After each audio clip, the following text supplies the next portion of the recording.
Hello, hello. Hey, Alexia. Hey, Foster. How are you doing this morning?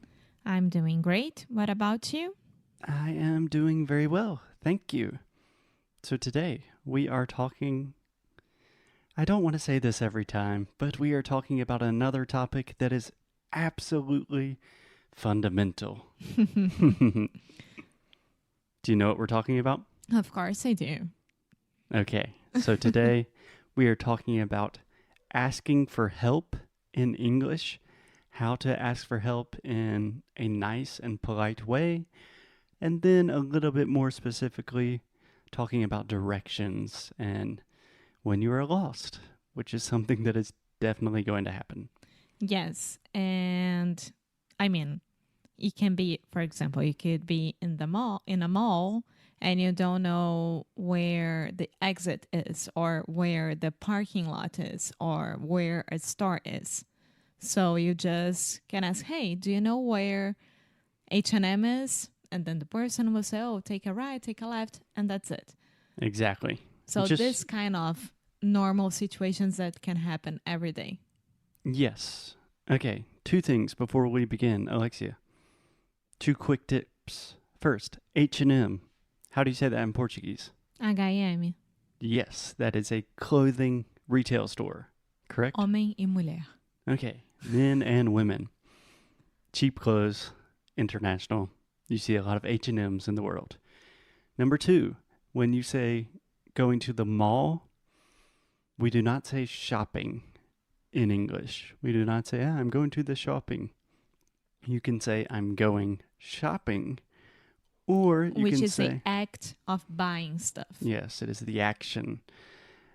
Or you can say, I'm going to the mall, or perhaps like the shopping center, but that's a little bit strange for me. I say the mall. Yeah. Okay? And when it's outlet, it's the outlet, right? Outlet. Yeah. Yeah. Yeah, you cannot say outlet. No. That will be very confusing for us English speakers. Yeah. Okay, Alexia, you have spent a lot of time in the U.S. asking for help. So let's start with just some general questions, some general things that maybe you need help with.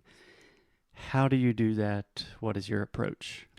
I think that one question that you're gonna have anywhere, in a restaurant, in a bar, outside, in a mall, is, where's the bathroom? I was thinking about the exact same thing. It's a natural situation for every one of us. So you need to go to the bathroom to wash your hands, to do your necessities. No shame on that.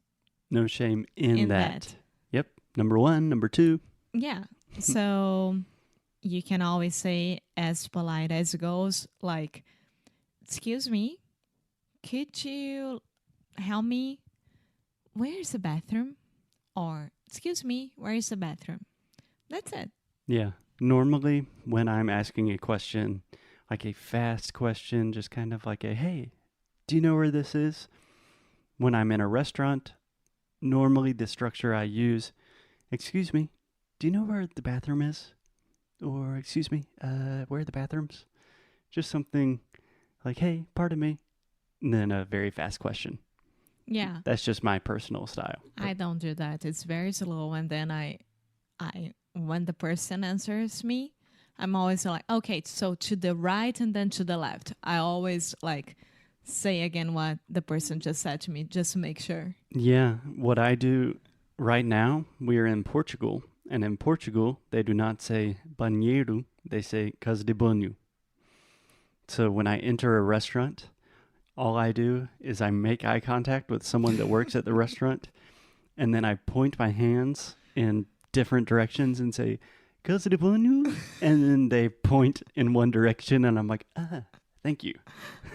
So that is an expert pro language learning tip to use the minimal amount of language possible. Yes, but I think that we need to say here is that usually you're gonna ask help to Ask for help. Ask for help to people. This is a little bit complicated. So in this context, I would say we ask for help from people. But normally, in normal conversations, we do not have that structure. We just say, hey, can you help me with this? Now, what I want to say is that normalmente você vai pedir ajuda de pessoas desconhecidas. Mm-hmm. Então, you need and you should use the could, would, excuse me, being polite as possible. And not like, hey, how's it going? You know, we don't know that person. Yeah.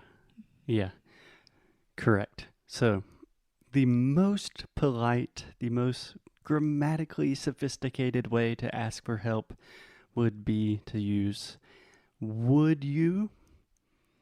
Like, would you mind? That's a great phrase. I love using that. Yeah, would you mind? I think I would translate to like, se importaria? Você se importa, você se importaria de... Yeah. So, would you mind showing me where the bathroom is? Would you mind giving me a hand with this shopping bag? That's quite formal, but you can always use that. Yeah. Normally, I would say, could you? So just, could you help me with this? Could you point me in this direction? Could you give me a hand with this? That's a little bit less formal, but totally works in almost all situations. Yeah. I remember that also, I think last year, I went to the mall in the United States and I went to fix the battery of my old iPhone there. And I had to go to an Apple appointment, all of that. And the guy inside the store, he was really nice with me. But before you get to the Genius bar, the Genius bar is what they call the customer service area in Apple stores. Yeah. Because they are so chic. You have to talk to someone before, Mm-hmm. right? So this person is always like, do you need some help? How can I help you? Yeah. And I say, yes, would you mind checking if my appointment is now or in half an hour? So that's it. Yeah. Would you mind? It's very nice. Yeah, that is a wonderful phrase. And just one more point about asking for help more generally. This is perhaps a controversial point for me to make, but when you are traveling, most of the time, your smartphone is not your friend.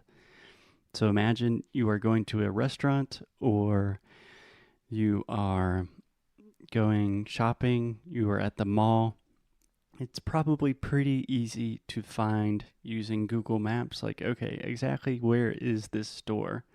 How can I do this without talking to any humans? But it's much better for your language practice if you just call somebody and say, hey, do you guys have a reservation? Or, hey, would you mind showing me how to get to the museum? It's like put yourself out there. Exactly. Put yourself out there. That's a great phrase. Put yourself in situations that basic situations that you are going to be able to deal with. Yeah. Yes, the sad truth is you can travel to the United States and spend a lot of time in the United States and not speak English. So you can just talk to other Brazilians or Portuguese speakers, or you can just rely on the internet to give you all of the information you need. I see this all of the time. I've had students that live in the U.S. that have lived there for 20, 30 years, and they still don't speak English. So you have to put yourself out there. Yeah, that's very true. Okay. Alexia, perhaps the most complicated thing about asking for help, especially for you, asking for directions. Yeah, you guys have the north, south, west. It's ridiculous. You just go north and then you turn blah, blah, blah, and then it's on the west. I don't know how to deal with that. Even Google Maps is like this when I'm driving. Okay. Can I give you... hate it. Can I give you a tip? In 3 miles, you turn right. I don't know how many miles are those. I don't know the distance. I have no idea. Okay. So, in English, we have, I guess in most languages, we have 4 directions. No, this is going to be very helpful, I promise. We have north, south, east, and west. The way that I learned this in school, to remember this, never eat sour watermelons. It's not that I don't know the 4 things. No, but in relation to one another. So you have north at the top. That's where you start. So never north, right? Eat east. Sour south. Watermelons west. So we have the little mnemonic device, never eat sour watermelons, and that helps you remember, okay, north, east, south, west. Does that make sense? No. When you're driving and then Google Maps say, okay, continue. I don't know how the person, the robot says it, but continue straight. That's fine. Okay. Continue straight. And then take the next exit on west. I don't know. Yes. I know that is a little bit difficult. That's not exactly what I'm talking about. But imagine you are looking at a map of the United States. Okay? Mm-hmm. And imagine I say, Alexia, what region is the state Arizona in? Do you know where Arizona is more or less on the map? Okay, Alexia is pointing down and to the left. Mm-hmm. So if you think about north, east, south, west, never eat sour watermelons. Where is Arizona? Southwest. Perfect. But I know like that. Okay. That I know. I'm not a dum-dum, but when I'm driving, I am a dum-dum. Okay. Just trying to help Alexia with directions. So, Alexia, how do you ask for directions? Let's imagine you are in the street looking for something simple. What do you do? Hey, hi, excuse me, could you help me? And then the person would say, yes, of course. Do you know where the pharmacy is? And then the person should say, yeah, well, it's 2 blocks straight, and then you turn left. Mm-hmm. That's it. How do you translate the word blocks? Quarteirão. Yeah, exactly. So, yeah, normally if I'm stopping someone in the street, just a random person that I do not know, I do not say, could you help me with this? And then wait. I try to ask everything at once so they don't think I'm a crazy person.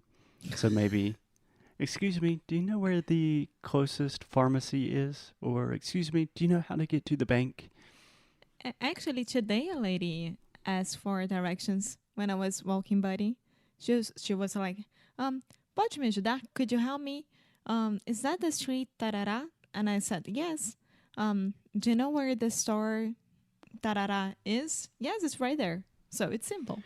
Yeah, so this happens to me a lot in Portugal where someone asks, hey, can you help me find this place? And I'm always lost here, so I just say, não, eu não sou daqui.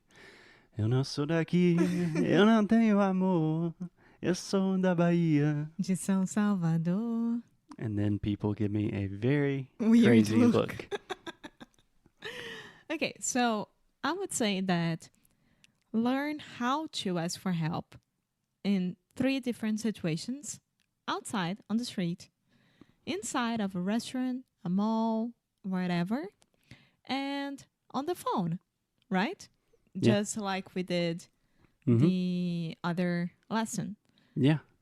And when you are stopping people to ask them for help, that can be a very difficult situation. It takes a lot of courage to stop someone. Even in English, I do not like to stop and talk to a stranger. So in a different language, to stop someone and ask for help, that is an act of courage. It is an act of humility. And to learn another language to fluency, you have to be humble. You have to be courageous. So these are little baby steps, very practical steps you can take to really get you on the right path to fluency. Yes. Cool.